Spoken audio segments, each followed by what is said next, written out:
Mars goes backwards. Every 26 months, it stops its steady drift through the constellations, reverses direction, and slides the wrong way against the background stars for roughly 10 weeks. Then it stops again and resumes forward motion as though nothing happened. This is not a subtle instrument reading. Ancient Babylonian astronomers tracked it with their bare eyes 3,000 years ago, and explaining this apparent impossibility defeated the greatest astronomers in history for 2,000 years. The answer, once you see it, is so simple it will change how you look at every planet visible tonight. Because Mars is not actually reversing. Nothing in the solar system is misbehaving.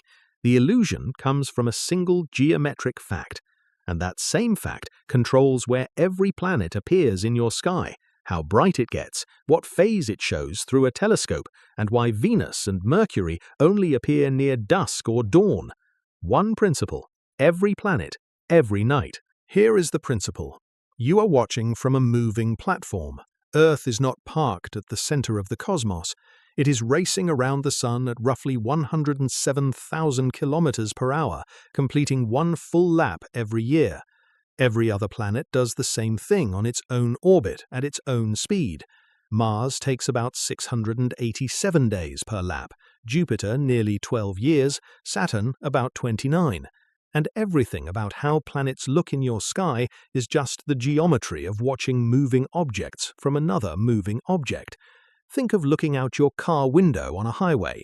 The moment that picture clicks, the night sky stops being a random scattering of lights and becomes a clockwork you can read. But this picture took humanity an astonishingly long time to accept. The ancient Greeks were extraordinary observers. They mapped star positions, predicted eclipses, and measured Earth's circumference within a few % of the correct value. But they began with an assumption that felt obviously true. Earth was stationary, and everything revolved around it. You cannot feel Earth moving. The ground does not vibrate. There is no wind from racing through space. Every human intuition confirmed it. This ground is still. Around 150 AD, the Alexandrian astronomer Claudius Ptolemy took that assumption and built the most sophisticated mathematical model of the cosmos the ancient world ever produced. In his Almagest, a work so influential it was known simply as the greatest, each planet moved on a small circle called an epicycle, which itself orbited Earth on a larger circle called a deferent. Mars's backward loops? The epicycle carried Mars in a small forward loop that, viewed from a stationary Earth, periodically created the illusion of reversal. By carefully tuning the sizes and speeds of these nested circles, Ptolemy could reproduce the motions of all 5 naked-eye planets with impressive accuracy. And here is the critical lesson. Ptolemy's model worked. It predicted planetary positions well enough for astronomers, navigators, and calendar makers to rely on it for more than 1,000 years. A model does not have to be true to be useful. But every few decades, predictions would drift slightly, and a new generation of astronomers would patch the system with yet another correction circle, an epicycle on an epicycle, until the Spanish king Alfonso X reportedly quipped that if God had consulted him at creation, he might have suggested something simpler. All those epicycles were not wrong in their mathematics, they were compensating for a wrong assumption, and one prediction question will reveal exactly what that assumption cost.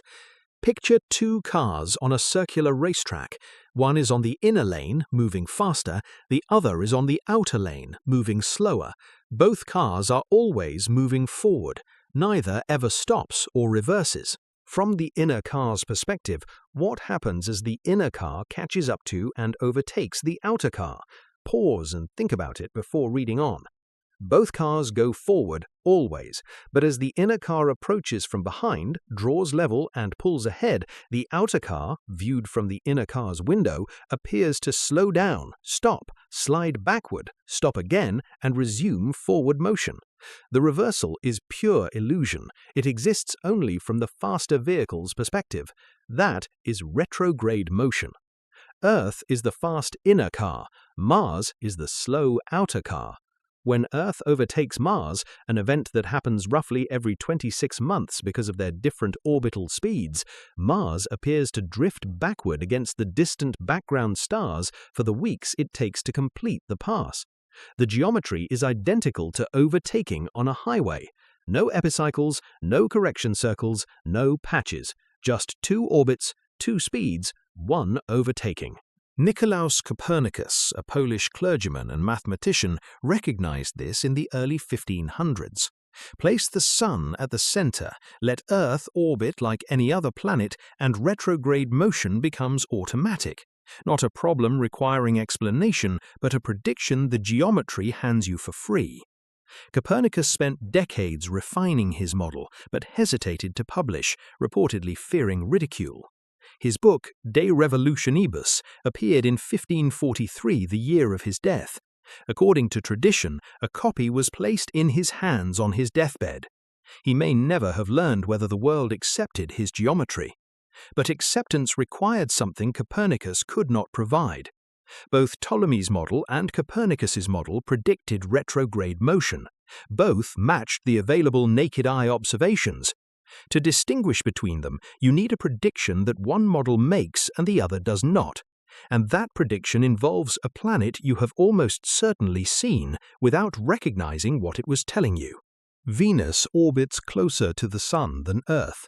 From your moving platform, this creates a hard geometric constraint. Venus can never wander far from the Sun in your sky. Since Venus travels a tighter inner track, the angle between Venus and the Sun, as seen from Earth, maxes out at about 47 degrees. That is why Venus appears only low in the west after sunset or low in the east before sunrise, never high overhead at midnight. The orbital geometry physically forbids it. Ancient civilizations noticed and called Venus the evening star or the morning star. Many believed these were two entirely separate objects. Now for the prediction that breaks the tie between models. If Venus orbits the Sun as Copernicus proposed, then from Earth you would see different fractions of its sunlit half depending on where Venus sits in its orbit. Far away, on the opposite side of the Sun, you would see its fully illuminated face, a small bright disk.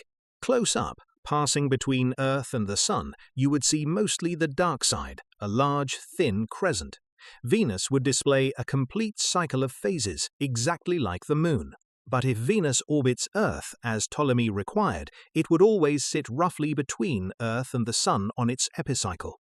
You would only ever see crescents, never half-lit, never gibbous, never full. In late 1610, Galileo Galilei aimed his telescope at Venus and watched over weeks and months. Venus displayed a full set of phases, thin crescent when close and large, nearly full when far and small. This was physically impossible in Ptolemy's model. It was precisely what the moving platform geometry predicted. Not a theoretical argument, not philosophical reasoning, a measurement visible through the eyepiece that matched one model and flatly contradicted the other. Two phenomena that look completely unrelated, retrograde motion and Venus's phases, collapse into consequences of the same geometric truth. You are on a moving platform, and what you see depends entirely on where you are relative to what you are watching. Nearly simultaneously, the German mathematician Johannes Kepler was pushing the geometry even further. Working from the extraordinarily precise naked-eye measurements left by the Danish astronomer Tycho Brahe, who had spent decades recording planetary positions to an accuracy of roughly 1 arc-minute, the finest in history before telescopes, Kepler discovered that orbits are not perfect circles. They are ellipses, slightly elongated, with the Sun sitting not at the center but at one focus. This answered a puzzle that circular orbits could not explain. If orbits were perfectly round, Mars should appear equally bright every time Earth overtook it. But some oppositions bring Mars breathtakingly close, blazing brilliant orange, while others leave it noticeably farther and dimmer. The ellipse explains this instantly.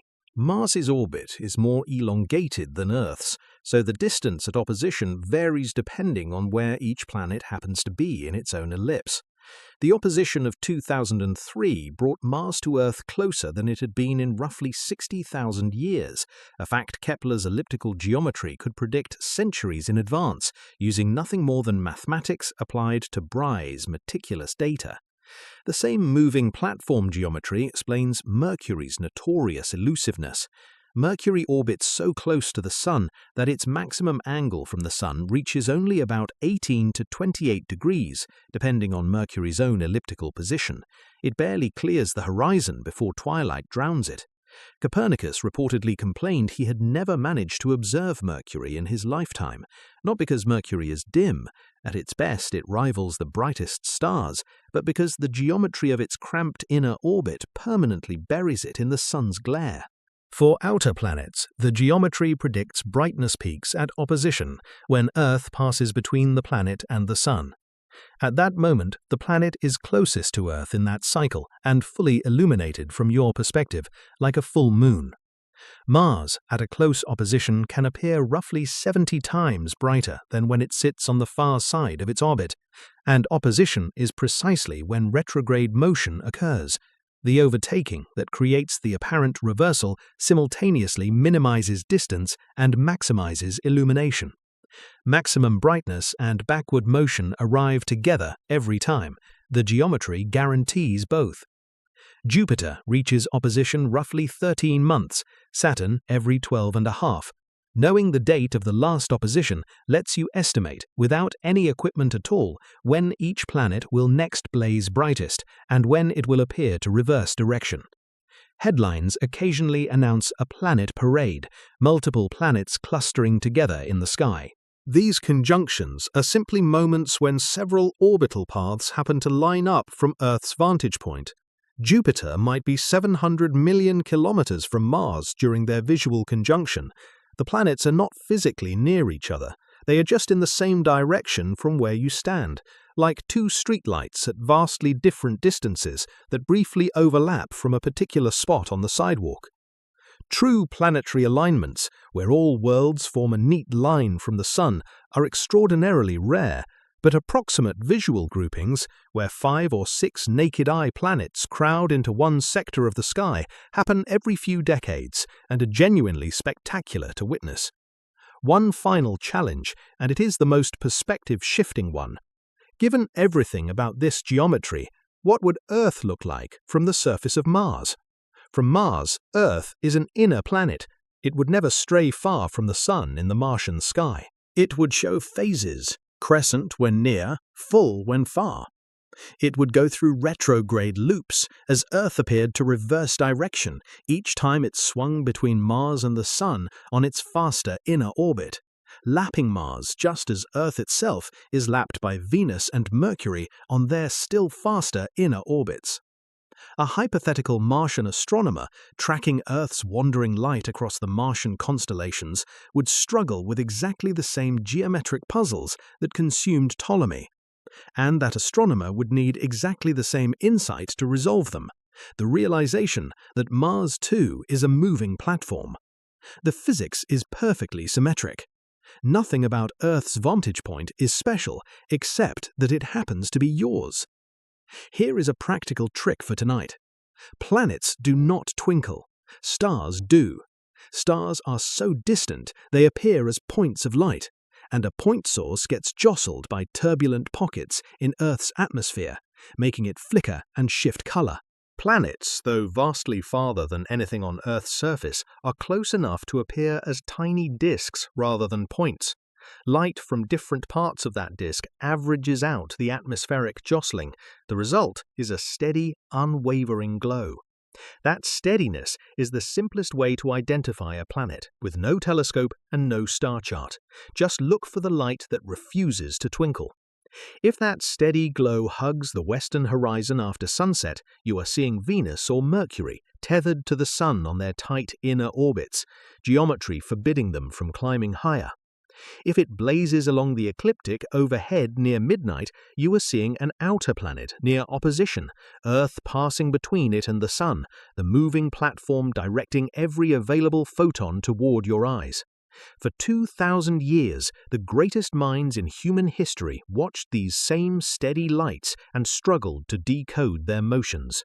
They built crystal spheres and nested circles and entire cosmologies on the assumption that the ground beneath them was still. The solution was not more mathematics, not a better telescope, not sharper observations. It was one shift in perspective. Stop assuming you were standing still. That shift is often called a demotion. Humanity knocked from the center of creation to an ordinary rock orbiting an ordinary star. But look at what it actually delivered. The moment Earth joined the moving planets, the sky became readable. Retrograde motion, Venus's phases, Mercury's elusiveness, opposition brightness, conjunction timing, 5 separate mysteries collapsed into automatic consequences of a single geometry. The cosmos did not become more confusing when Earth lost its central throne. It became, for the first time in human history, genuinely understandable. The light reaching your eyes from that planet tonight left somewhere between 3 minutes and about 80 minutes ago, racing at 300,000 kilometers per second across a void that no human has yet crossed. The geometry that placed that light in your eye has been running since the solar system formed 4.5 billion years ago. The same geometry that baffled Ptolemy, liberated Copernicus, and gave Galileo the evidence that ended the longest argument in the history of science. The wanderers never wandered. They were following their paths from the beginning. The only thing that needed to move was the observer. Like if this was interesting, hit the subscribe for more and turn that notification bell on.